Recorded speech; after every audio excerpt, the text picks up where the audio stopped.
Dementia. Families understand. But what about the grandmother who survived a war, whose body is healthy, but whose mind returns to the siege every time she tries to concentrate? What about the uncle whose stroke left him walking and talking, but unable to hold new information? I'm Dr. Gurpreet Padda, physician and USCIS civil surgeon in St. Louis.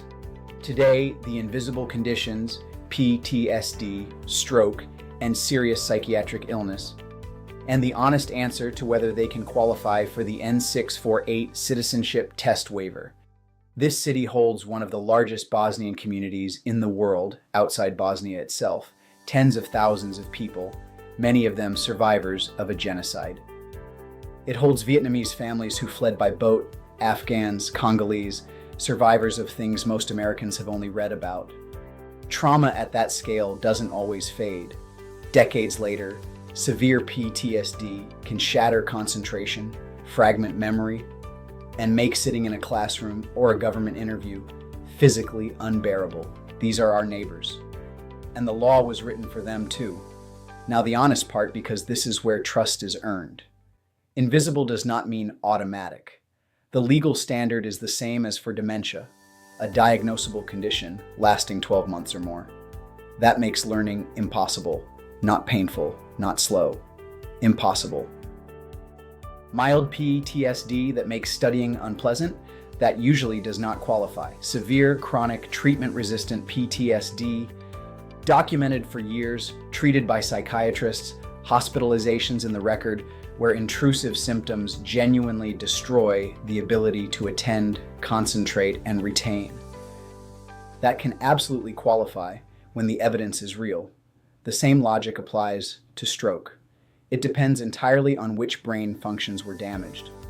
A stroke that spared memory and learning doesn't qualify. A stroke that destroyed them can. So how does an evaluation make an invisible condition visible to an immigration officer? 3 ways. First, the psychiatric and medical record, years of treatment notes, are the backbone of these cases, which is why we review records before accepting any case. Second, objective testing. Even psychiatric conditions leave measurable fingerprints on attention and memory. Validated cognitive instruments, administered in the patient's own language through a documented interpreter by a MOCA certified rater, turns suffering into data an officer can weigh.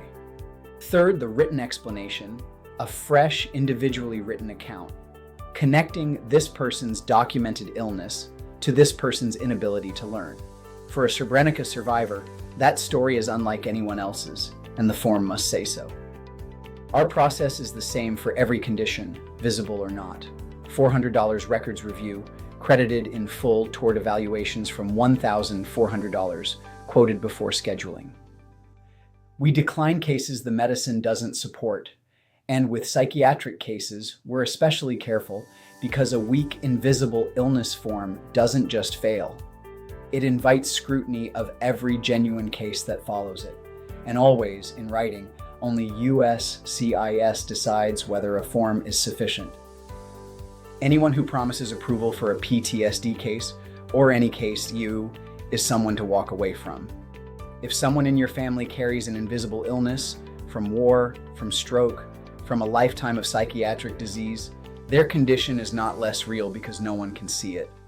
It just needs to be documented properly. Gather the psychiatric and medical records, then text us at 314-886-5902 or visit immigrationexam.us. I'm Dr. Gurpreet Padda. Invisible is not imaginary. Thank you for watching.